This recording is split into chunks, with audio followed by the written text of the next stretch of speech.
শুরু করছি আল্লাহর নামে, যিনি পরম করুণাময়, অতি দয়ালু।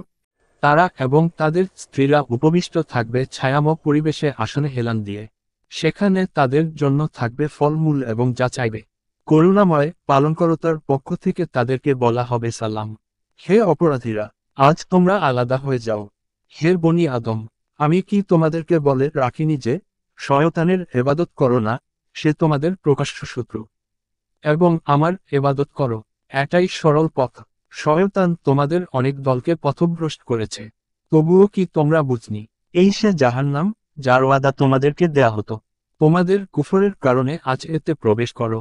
আজ আমি তাদের মুখে মোহর এঁটে দেব, তাদের হাত আমার সাথে কথা বলবে এবং তাদের পা তাদের কৃতকর্মের সাক্ষ্য দেবে।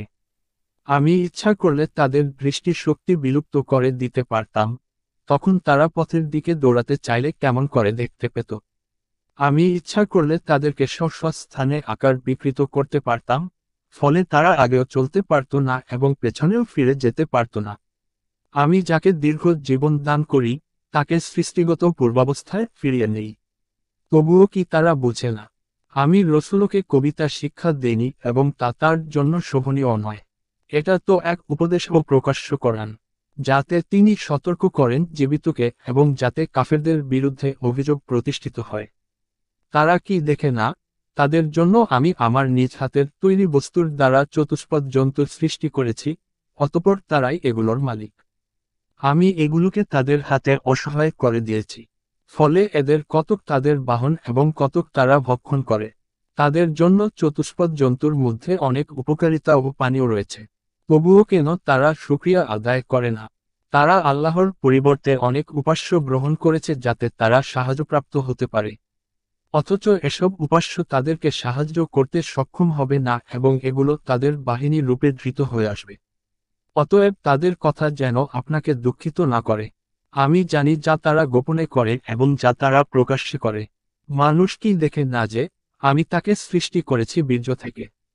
অতঃপর তখনই সে হয়ে গেল প্রকাশ্য বাকবিতণ্ডাকারী। সে আমার সম্পর্কে এক অদ্ভুত কথা বর্ণনা করে, অথচ সে নিজের সৃষ্টি ভুলে যায়। সে বলে, কে জীবিত করবে অস্থিসমূহকে যখন সেগুলো পচে গলে যাবে? বলুন, যিনি প্রথমবার সেগুলাকে সৃষ্টি করেছেন, তিনিই জীবিত করবেন। তিনি সর্বপ্রকার সৃষ্টি সম্পর্কে সম্যক অবগত। যিনি তোমাদের জন্য সবুজ বৃক্ষ থেকে আগুন উৎপন্ন করেন, তখন তোমরা তা থেকে আগুন জ্বালাও। যিনি নবমণ্ডল ও ভূমণ্ডল সৃষ্টি করেছেন, তিনিই কি তাদের অনুরূপ সৃষ্টি করতে সক্ষম নন? হ্যাঁ, তিনি মহাস্রষ্টা, সর্বজ্ঞ। তিনি যখন কোনো কিছু করতে ইচ্ছা করেন, তখন তাকে কেবল বলে দেন, হও, তখনই তা হয়ে যায়। অতএব পবিত্র তিনি, যার হাতে সবকিছুর রাজত্ব এবং তারই দিকে তোমরা প্রত্যাবর্তিত হবে।